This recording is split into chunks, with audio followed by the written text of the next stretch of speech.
quick talk about the BFG, no, the RFD, the BFG, the Big Friendly Giant. Sometimes feels like it after you're done judging and trying to say it out loud. The reason for decision, which is actually kind of new, and I think because it's new, people aren't quite sure how to approach it. I know when they first put it, I'm like, I wrote down the reasons on the ballot, but this is a more direct way, and we have to make sure that the judges, and for you that are hosting competitions, make sure that it gets done the right way, because it is an important part, and we had talked about it on the board. Some first quick things is, most important, you have to write something in the box that doesn't say "see above," even though sometimes you want to if you're like, my hand's tired. But you have to fill it out. It's a very good, clear thing, especially when you have plays that are very similar and you did fight with yourself on how and why.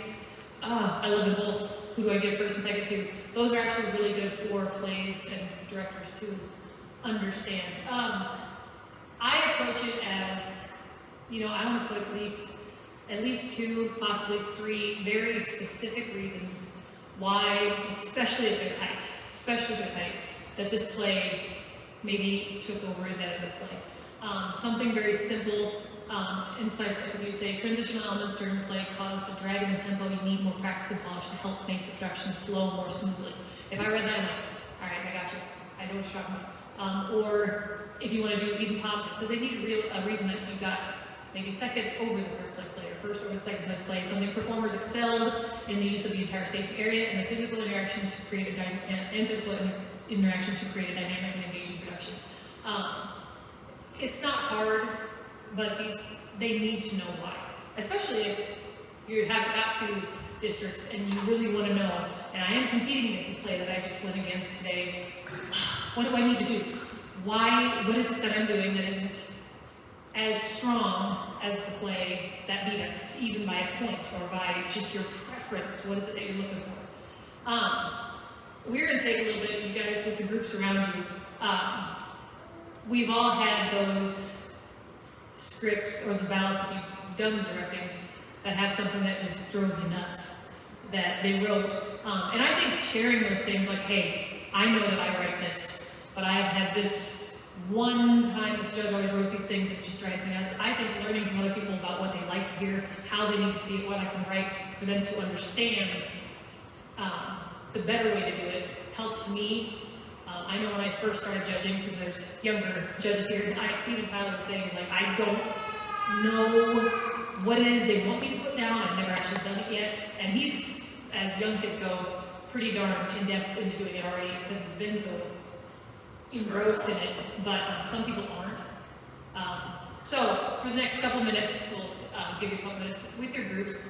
I would like to just discuss with each other things that you've seen that have driven you nuts, or things that you said, I love how this person judges, I love what they write, I love their ballots, because they give me these things to work on, or they approach it this way. So go ahead with the people around you, kind of discuss things that you've seen that have either really made you excited, or that you wish would stop. And we'll be calling through in a little bit to find some of those ideas. So go ahead.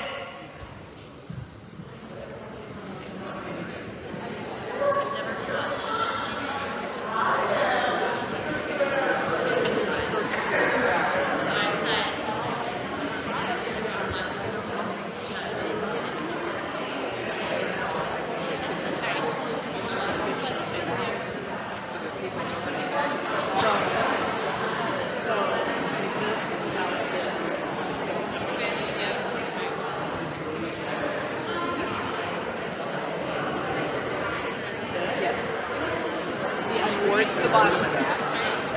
Towards the bottom of that.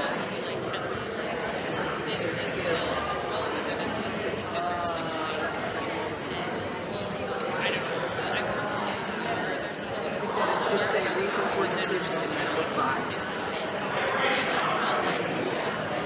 Oh, there it is. It says reason for the decision. We're talking about any other comments that you've done. This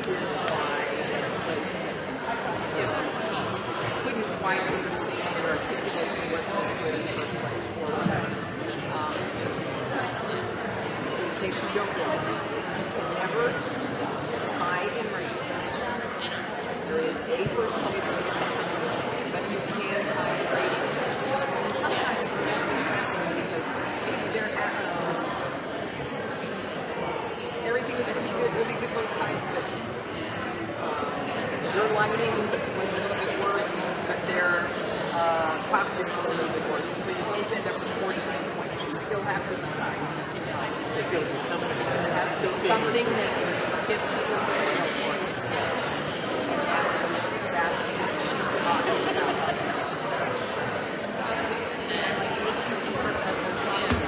Right. The older ballot had, you know, so yeah, the older ballot actually had like right here out like myself, I would say definitely. And I would put an X out of it. You're not like active.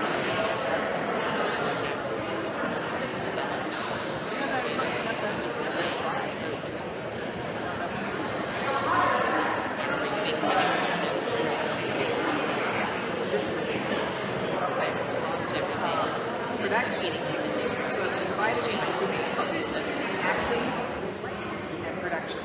So when they say acting is the primary,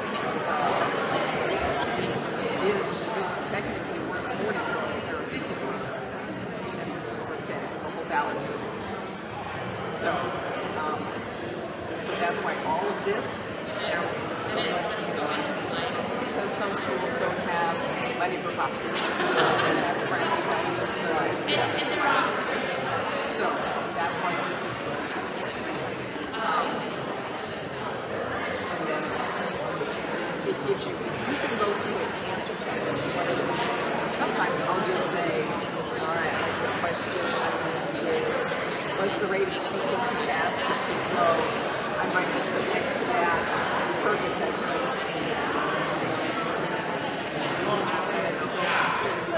yes, very good. And then, of course, timing is 15 to 30 minutes, 30 seconds. So 14, 30, 30. Anywhere in between. So, they'll be saying, oh man, this is only 21 minutes, I wish I wanted.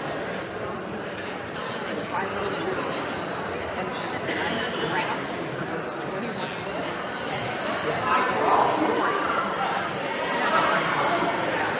All right, everyone, we'll go about 3 more minutes.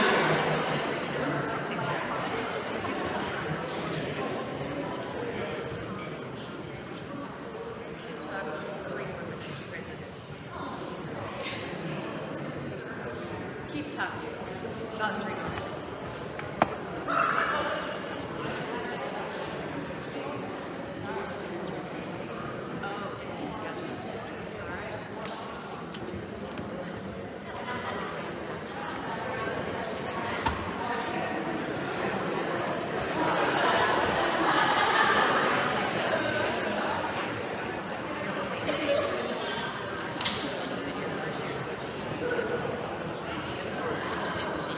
And are you a director as well?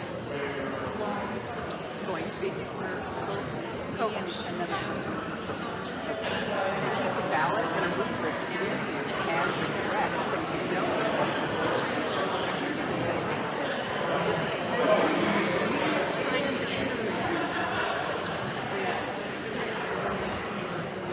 What school? Teaching algebra. I'm retired from Adams Central. I taught for 32 years and now I Okay, we're counting down 5, 4, 3, 2, 1.5. We're theater people, so it's like, okay, let's go. Shut her down. Okay, we're going to do some Q&A now where she's going to go around and talk. We're going to try to do a sandwich approach. We're going to have some positives. She's going to ask you, Gene, to say positive, area where you'd like to maybe an example where maybe someone should have grown, and then positive again. Understand that when we start this, okay, understand that when we start this, all judges do their best. We all have had, none of us as directors have agreed with every judge that's ever given us a ballot. We understand that. So we're going to be professional in this and make sure that when we talk about things to grow, that we're not hurting feelings. Okay, because that's important. Because the point of us today is we're all going to grow and we're all going to get better. So, Mrs. Hayden, you want to take it away? Who has a positive ballot that they have gotten from the bank? Who has a positive thing to share that they have gotten from a judge on a ballot? Positive. There you go. A positive marking on a ballot. Okay, go ahead. Best bomb scene we've ever seen in a high school production. Best bomb scene we've ever seen in a high school production. If I read that, I'd be like, this feels good. And that's something you yell on the bus as you're driving home. You're like, guys, you gotta hear this one. It's awesome. Those are really, really heartwarming. And honestly, those are things kids hear and they get excited for the next competition they're going to. Okay. Oh, you have a positive? Yeah. I had a judge once say, I forgot I was watching a high school play. I didn't realize 30 minutes had gone by. Oh, those are the best. She said it really great. I didn't realize I was watching a high school production. I didn't even notice the time flying by. That's awesome. Anybody else have a positive they would like to put? Yes, what you got? I can't believe nobody blinked when the tree fell over. How amazing! No, you're going. You have been trained well, my little Padawans. And those are like, oh my gosh. You know that you have been trained well when that happens. We've all had that happen. And you're in the backstage going, oh God. Yes. I guess I've judged, and some of the words, because I had sent it to a Carol who judged for production at state, and it was amazing. And I couldn't write what I wanted to write on the ballot, and I sent her a little text after, like, what? Ride your unicorn off into the sunset, because whatever that was just the most amazing thing I'd ever seen. Sometimes giving a little after is great too. Yes. Okay. I'm sure there's a lot of them. But is there anybody that has something that they read that, like, I wish it would have been presented in a better way? Anybody? Yeah, get one check. Fantastic show. Loved it. 7th place. Okay, yeah, that is what we're talking about, reason for decisions. That is not following when Carrie talked about you have to make sure your tone matches, those I said that is probably something as a director you're going, come on, I can't, what am I going to tell my kids? I got nothing to tell them because you gave me nothing. That is probably by far what you want to avoid as a judge, is setting them up to be disappointed. They have to know that there's something they have to improve. You've literally set them up to just drop like a rock. I would say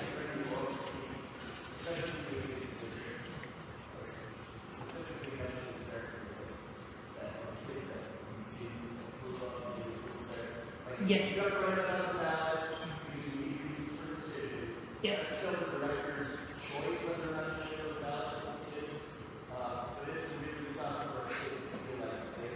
They were the reason. And that is very good.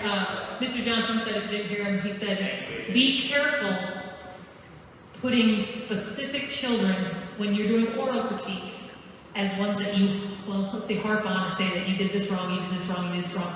In oral critique, you want to avoid making a kid feel like I am the reason our entire cast lost. That's heartbreaking, and that can just detrimentally affect that kid. Yes.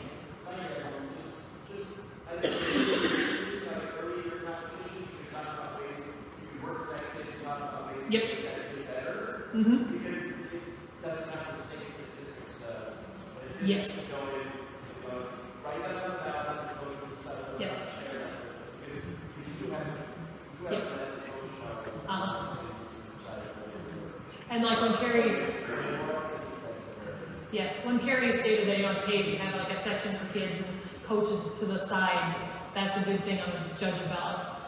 just you might not, just so you know, I don't want to hurt the kids' feelings, but they personally struggled a little bit here, and I noticed that, and it kind of, I noticed it. And if you hadn't heard, he said, aside, earlier, you can be a little bit more personable with your kids, saying, hey, you ever try this? I saw that, be careful when you're doing that. But when you get closer to districts, when they know everything's on the line, be more careful directly talking to a child. And like I said, the coaches can read the ballot. I know there's times when I've read the ballot and said, nope, we ain't gonna read that to the kid. We're just saying, no, the state's gotta work on it. And we'll work on them, but I'm not gonna read to you what I read out here because it will probably ruin your day. So, Anything else? Those are great examples, Mr. Johnson. Very good. Any other examples? Yes, back there in the red. I had the judge ask why we picked the script. I have no idea what was going on. I didn't understand it. Okay, the first one, she had said to her, I don't know why you picked that script, and the next one is, I didn't know what was going on. The second one isn't wrong, isn't it? If they would be more specific to say, I really got lost, I couldn't follow the play, so be careful. Like, you can expound on that, because if you can't follow, that is a good reason that I put you down. If somehow your cutting maybe wasn't cut, and there's things that you can go on, okay, maybe the cutting, try to take a look at it because it's not flowing or losing some of what's going on. That is a completely good reason. But putting on there, why pick the script? Be very careful, wouldn't you agree? Well, I would even say even further. I want you to take a look at the ballot here. Both the acting portion as well as the production portion. I'll give you a second. You can see now that there's some weakness. That makes sense when you're saying Yeah. follow. My point is that is there any place there that says, is the script My choice. cut? Is the script? There is nowhere on there that talks about the script. Nowhere. Is it suitable for us? Okay? So, what I would ask in that portion, guys, and we all have, we're human beings. We all have our inherent biases. We all have our inherent styles that we enjoy. Whether it's comedy or drama or a musical or whatever. Even maybe acting styles that we have come into place. We have to set that stuff aside and make sure that we work very hard to not let that bias come into us. There are plays, and I know we've all done that, we've been in this long enough. There are productions where we may just absolutely think, ugh, this script is just not there, but they pulled it off and pulled it off magnificently. And in that point, we can't do that. I'm so glad you brought that up. Thank you very much. I'm going to push back on just a little. Okay? It does say what is the play appropriate for the event in the past. Right, okay, that's fair. I would go with that, yes. I'm just saying, like, when you say, like, when they say, this is a bad script, like, that's where they cross the line. I would agree with that. Like, is it appropriate? Thank you. My point is that if they say, this is this is a bad script, or this script is not suitable for this. So this is over them. I hate that. Oh, yes, thank you. Yeah, because that has nothing to do with the kids, that has nothing to do with the acting, that has nothing to do with that part. Thank you, I appreciate that. The nice things now that I really appreciate is they has that for your administration that has to sign off on the play, and that I think has really helped with the Right. appropriateness. And like if their administration has signed off on this, then it's kind of become not something that you have to morally be in charge of now, because their administration has signed off on this. So the morality or whatever, how you want to say it, the appropriateness should have been dealt with before it's up to you, hopefully. Okay, now, we're going to end on a positive. What are some things that have, maybe something specific someone said to you on a ballot as a director that really helped your program, that helped your kids, that helped them move?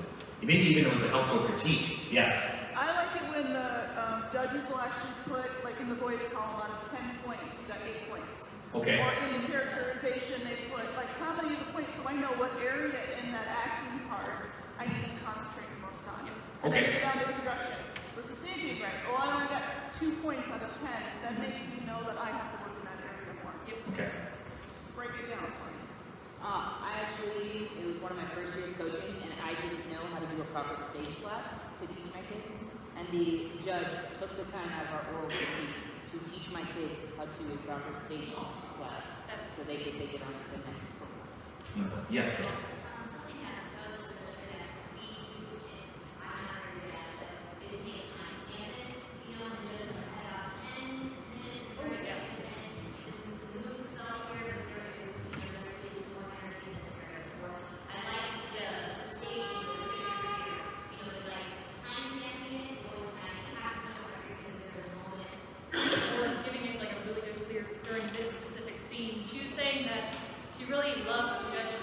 If they have a problem in a certain area, they play, say, hey, around 10 minutes, 30 seconds, there was a spot that might have been a little dull. It was around certain, being really specific and telling them those points that need to be worked on. That I do love that the judges give you so much. One thing I appreciate early in the season is a judge giving time for us to ask them questions. Oh, yes. That's a great one. We might have. What's that?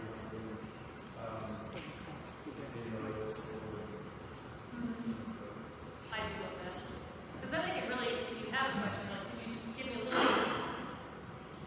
What was that? They said that the judge, that the kids ask the judges questions. Say that again. We just can't hear Oh, unless they're he had repeated said, back. He really loves when judges, if they have enough time to do it, because if you ever judge, man, you feel like you're spitting out as fast as you can. But if they allow time for the judge to say, hey, do you have any questions for me? And he said he loves that because, so that is true. There's sometimes they say something to you, you're like, what? I don't really know what he meant by that. I wish I could have just kind of got a little bit more clear. That is really nice for a judge to be able to give you more time to really get in depth with them. All right, we're going to move on. We're going to move on to reason for decision on the ballot. And when you look up here, we're going through the ballot here and going through point by point. One of the things we talked about reason for decision, and I know it's a point.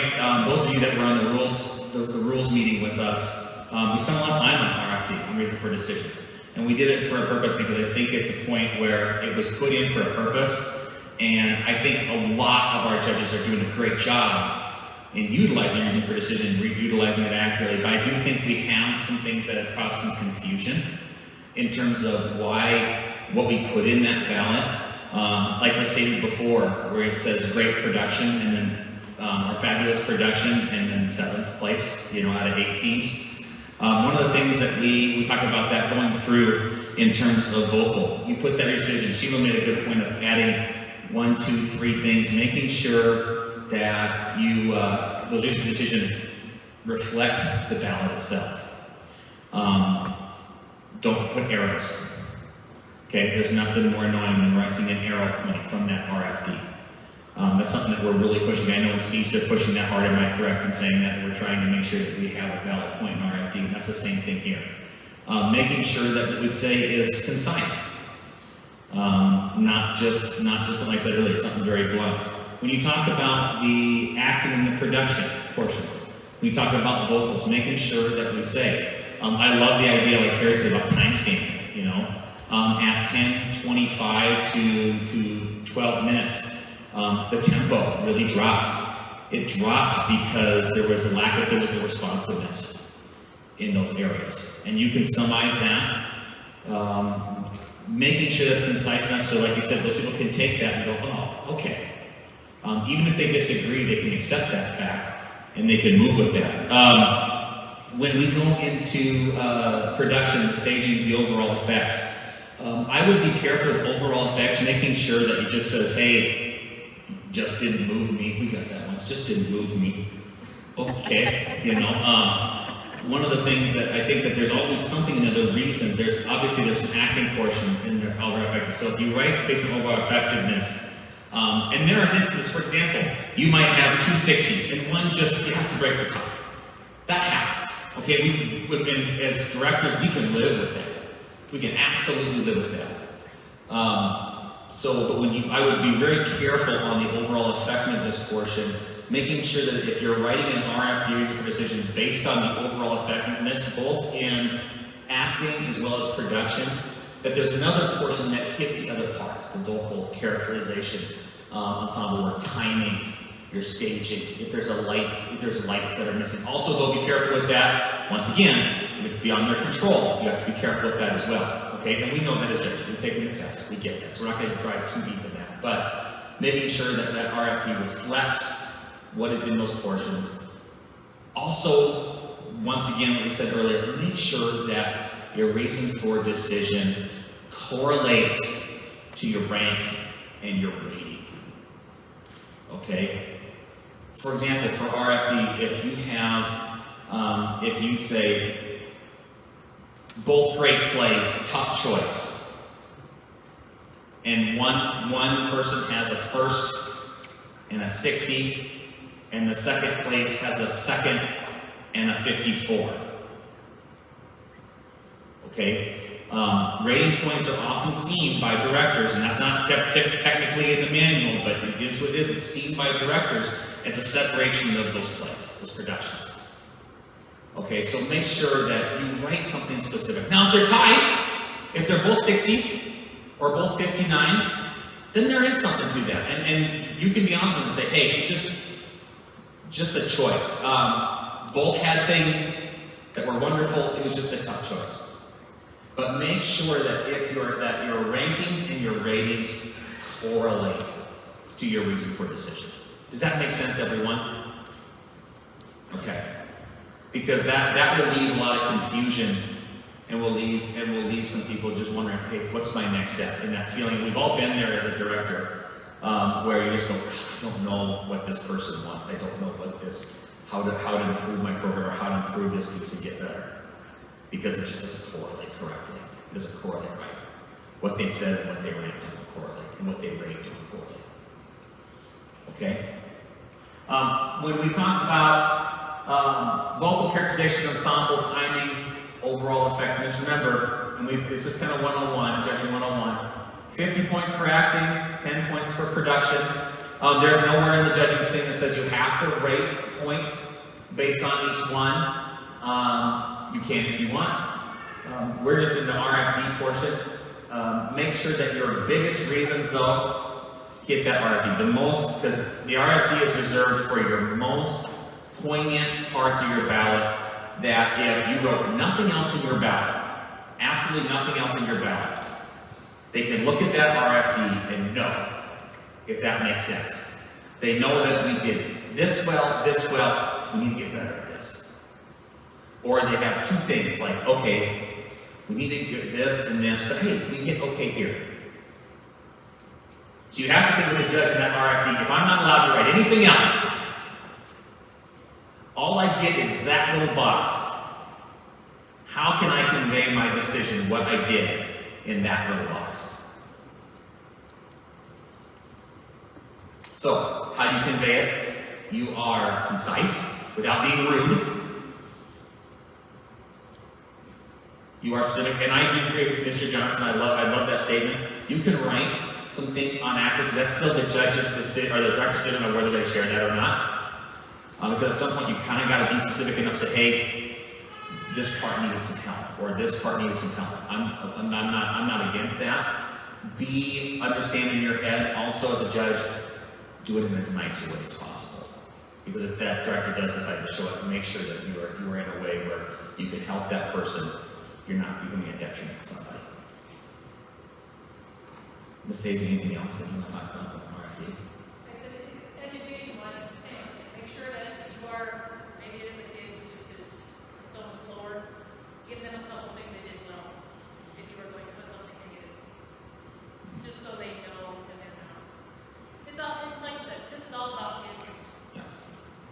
If nothing else, I said, if you take out of this part, biggest thing we want to talk about is making sure that in that box for a judge, if you cannot write anything else on the ballot, they wouldn't let you write anything else on the ballot.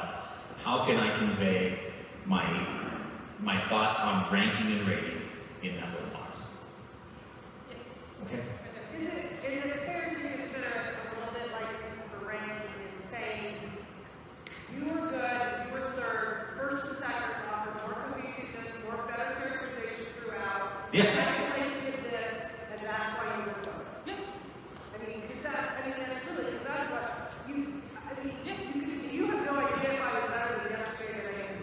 Well, let's talk to your peers. Peers, what do you think of that? I personally would prefer to have my reason for decision be about my play than about first and seconds. I just want it to be, you need better blocking, you need better timing, Yeah. you need better tempo. But I agree. I think what she's thinking of, yep. If you're really close, that might be it too. Like if you guys, we've been there as judges where 1, 2, 3 might be separated by maybe 1 rating point. And that's where you might talk about that a little bit. And I see it, points, but I see it as like what she said. If she said that first place they had more characterization, well, that means my characterization is a little weak. So I totally, it kind of gives itself that enhanced rating. right. Yeah. Our panel guys, do you have anything to add to that? Jeff, do you have anything to add that you might say in terms of RFD? Because it's a newer, I mean, we get it. It's newer, and it's something that I just, like I said, I'm trying to beat a dead horse, but I always do believe that if you had nothing else to give give the director and give that cast, that you got to be able to explain your thought process at least enough, or your decision enough so you can take that box and say, okay. They might disagree with it, but they'd say, okay. The reality is, if at the top, if the scores come out and you got further than 58, and they have 60, you don't know what they got 2 points for you did. You don't know if they did better in a tumble, and you didn't because you only know they got a 58. You don't know that they took 2 points off for a tumble characterization, and do whatever you did. That's because you don't see that part of their battle, you only see the part of your battle. So in that part of my battle, you assume you're going to be very good. And I would also say if you've got 1, 2, and 3, and they're separated, you've got third and a 58, and the other person got 1 and 2 with a 60, 59. That's pretty tight. That means there's 3 pretty quality productions in that aspect. Yeah. That means you have a good day. Yeah. Your job as a judge, when I think of this and reason for decision, is context. Putting your ranking in the context so that the coaches who read the ballot understand, yes, these are the things I did well, these are the things I can do better. Where do you fit in 1st through 6? So I always think, like, you're third, I'm going to say, for example, 1 and 2 had better characterization, tempo, and staging. Which tells you where you need work. Right, and it gives you, as I think, a coach, when you read that, it helps you to contextualize your ballot. From what I've already said, you know, judge a lot of livestock. When you judge livestock, there we go. You say, this one's shorter underneath. And you judge the number 2. And that's what I'm saying. I mean, you're not going to see good if I don't know that that's the only reason that we're here. Because the kitchen goes, well, what are you saying? I don't know. Ultimately, you are getting judged against somebody else. I feel like it's totally legitimate. Yeah. Like, you are getting judged against the other people. So you Absolutely. can understand the ranking. That's our intent. Yes. Is you're being judged against the peers of your class or the peers of your district in terms of enrollment. So yeah. I'm just going to be seeing udders now as a judge. No. Looking pretty good. Hindsight's not there yet.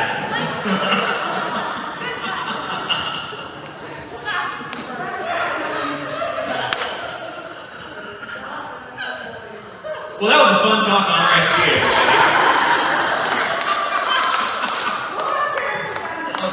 But no, it's actually it's not a bad comparison. It really is though. What you're trying to, yes, go ahead. So I have a little bit better comparison.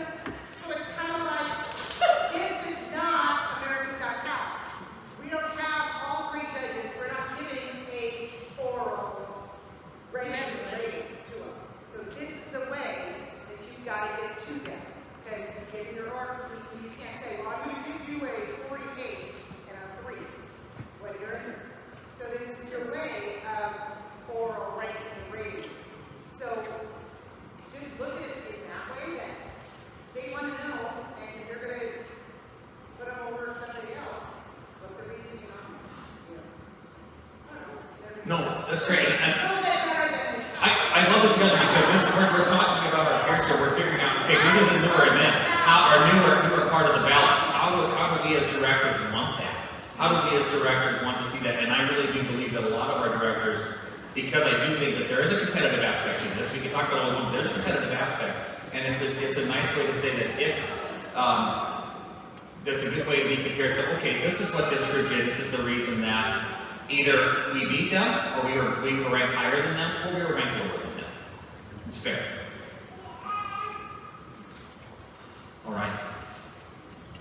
Anything else that we'd say about RFD that may not involve livestock?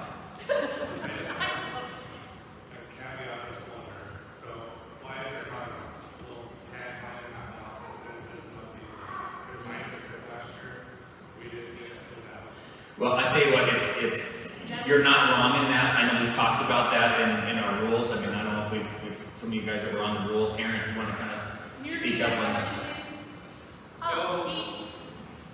He asked why there isn't it's gone, that says must be filled out. And that is the head of the competition should be making sure that happens. It's not on them, but Here you go, Karen. One thing that will be, again, recommended, because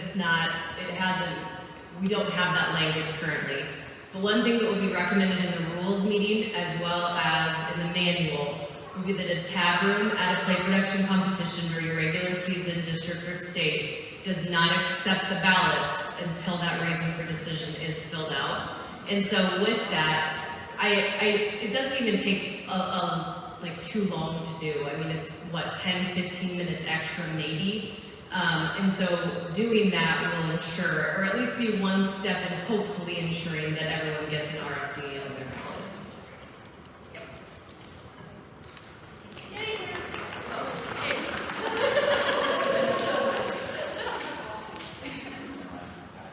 Jeff has, we're going to head to our break for a little bit here. Jeff has something that he wants to talk to you guys about. It's something that you're going to do within your break. So Jeff, if you want to jump up here quick.